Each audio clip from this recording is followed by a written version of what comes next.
A morte de Clodovil Hernandes ainda levanta vários questionamentos. O que realmente aconteceu nos seus últimos dias de vida? Teria algo encoberto? Acontece que há detalhes que não batem, detalhes que foram ignorados e segredos que podem ter ficado para trás. Prepare-se para mergulhar em um mistério cheio de reviravoltas e teorias surpreendentes. Afinal, a verdade sobre Clodovil foi realmente revelada? Em 2006, novamente, ele foi demitido da televisão e o Clodovil decidiu finalmente entrar para a política. E ele se candidatou a deputado federal pelo Partido Trabalhista Cristão, PTC. Em sua campanha política na televisão, ele dizia que, se eleito, Brasília nunca mais seria a mesma. Se valendo aí também de ironias, como por exemplo a frase: "Vocês acham que eu sou passivo? Pisa no meu calo para você ver." E de fato, pessoal, não tem como, eu acho o Clodovil genial e muito engraçado. Bom, na sua carreira política, ele acabou eleito com 493 mil votos e se tornou o terceiro deputado federal mais votado do país, e também de São Paulo, e também o primeiro homossexual assumido a ser eleito deputado federal. Ele se declarava contra a parada do orgulho LGBT, ele era contra o casamento homossexual e o movimento LGBT brasileiro, porém ele apresentou um projeto para regulamentar a união civil de pessoas do mesmo sexo. Em 2007, ele se envolveu em uma nova polêmica no Congresso após discutir com a deputada Cida Diogo do PT do Rio de Janeiro. Essa discussão iniciou por conta das declarações do Clodovil de que as mulheres ficaram muito ordinárias, ficaram vulgares, cheias de silicone. E ainda ele falava que as mulheres trabalhavam deitadas e descansavam em pé. Ao ser questionado pela deputada quanto a essa declaração, ele respondeu o seguinte: "Digamos que uma moça bonita se ofendesse porque ela pode se prostituir. Não é o seu caso. A senhora é uma mulher feia." E tudo isso fez gerar uma polêmica gigantesca. Digamos que uma moça bonita se ofendesse porque ela pode se prostituir. Não é o seu caso, a senhora é uma mulher feia. Vai ser senhora, família. Agora eu tenho culpa que ela nasceu feia? Em sua vida pública, o Clodovil sempre fez questão também de demonstrar a sua espiritualidade e também de evidenciar o amor recíproco entre ele e Deus, e ele foi criado como católico romano. Em 2008, ele afirmou, sem revelar nome, que só amou decididamente uma única pessoa e que ele queria, na verdade, que o sentimento fosse recíproco.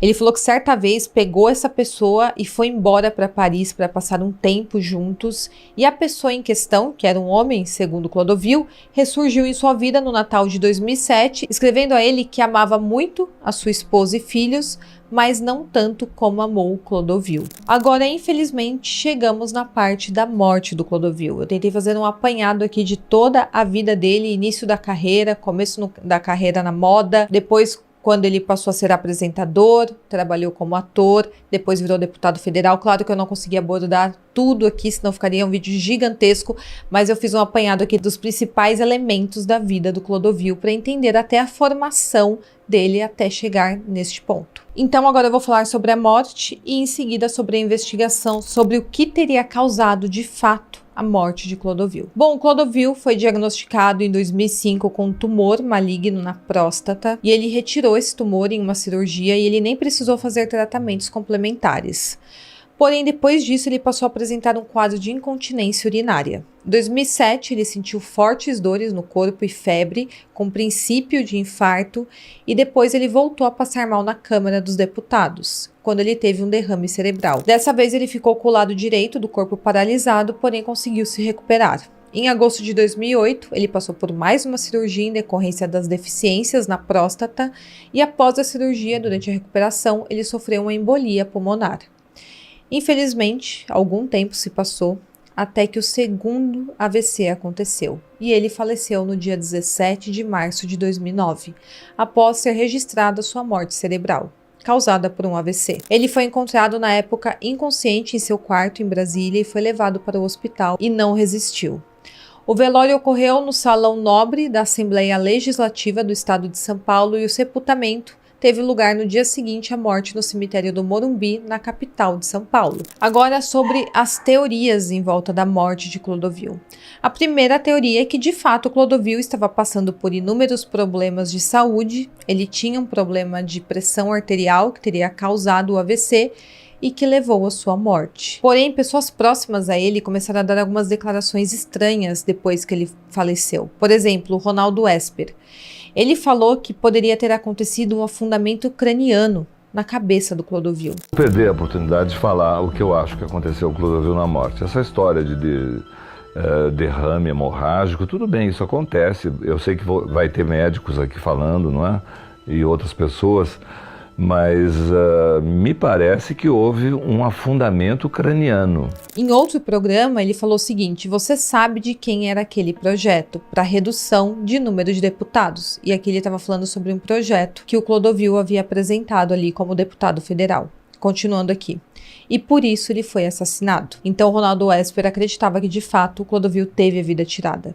Ele também falou em outras ocasiões que o Clodovil foi vítima de uma emboscada, que um político teria contratado um garoto de programa para tirar a vida do Clodovil.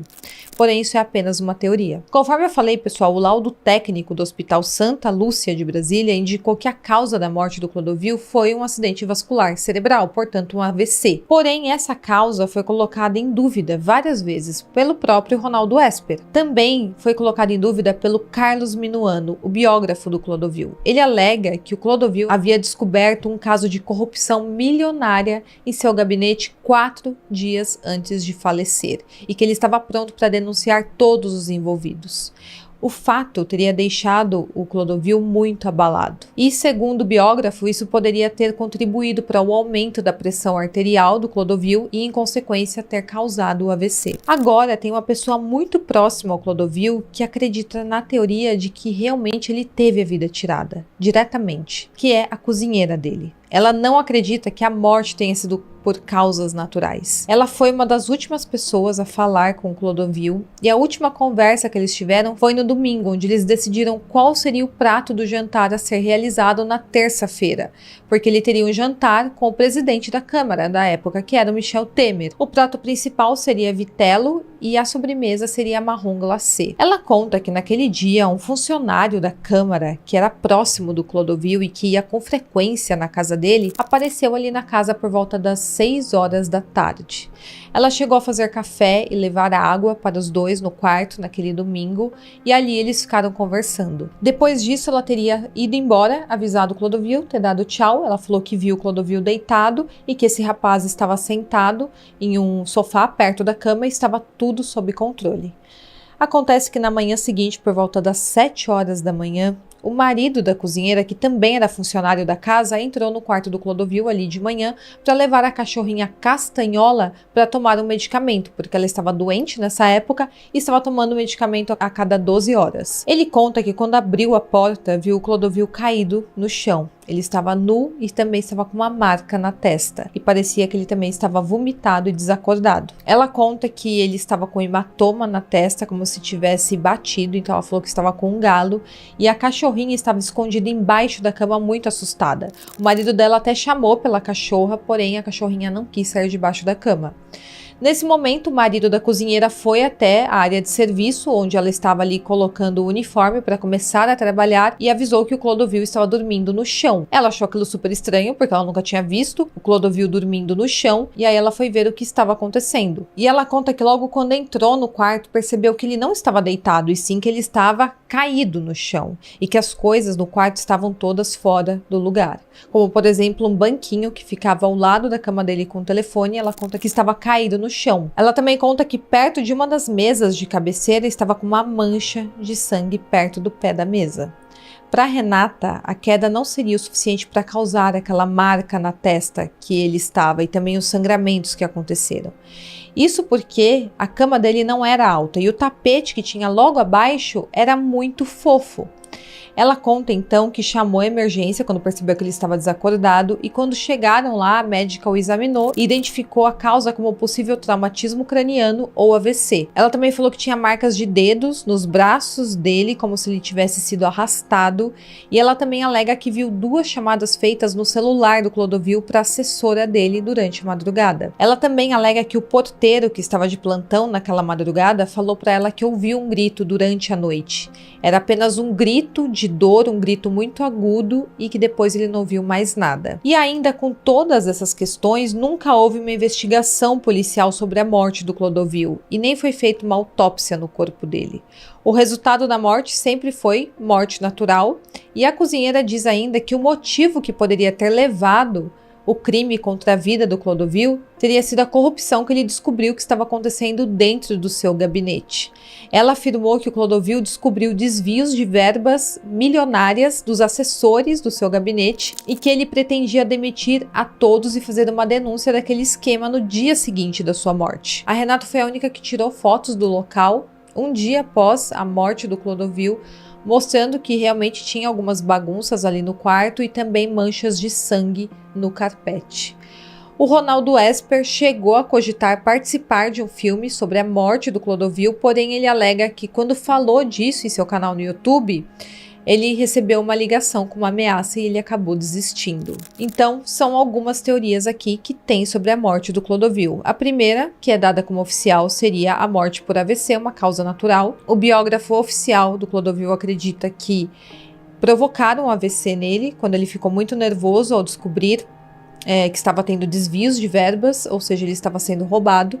E ele também acredita que mexiam nos medicamentos do Clodovil. Algumas pessoas próximas que tinham acesso à residência podem ter trocado alguns medicamentos e com isso ter causado o AVC. E tem a teoria de que ele teve a vida tirada com uma pancada na cabeça. Até agora não temos uma resposta para todas essas questões, porém que é muito misterioso Tem muitas pontas soltas ainda nesse caso. O Clodovil morreu sem deixar descendentes, ele também não nomeou herdeiros para o seu patrimônio e, em vez disso, ele doou seus bens para a criação de uma fundação que ele idealizou ainda em vida, que seria a Fundação Isabel Hernandes, em homenagem à sua mãe. A ideia era ter uma sede em sua casa em Ubatuba, uma mansão que ele tinha ali em Ubatuba, com um escritório administrativo em uma parte do imóvel e outra parte transformada em um museu, para que as pessoas pudessem conhecer mais sobre a casa que ele viveu por décadas e também os hábitos que ele tinha. Dentro dessa fundação, ele também queria que funcionasse as casas Clô,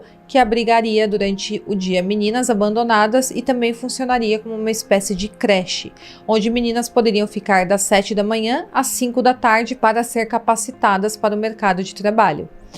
Porém, devido à falta de verbas, problemas com a Casa de Ubatuba, que está construída em uma área protegida de Mata Atlântica, e também uma série de dificuldades enfrentadas pelo seu espólio em andamento, até o momento não foi possível realizar esse sonho que o Clodovil tinha, de criar a fundação beneficente. Essa casa tem ido para leilão e também corre o risco de ser demolida em razão de estar em uma reserva florestal.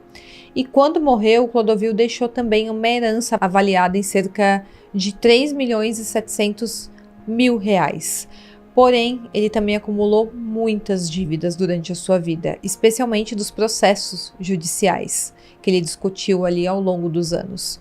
Então, boa parte do seu patrimônio acabou sendo usado para pagar essas pendências.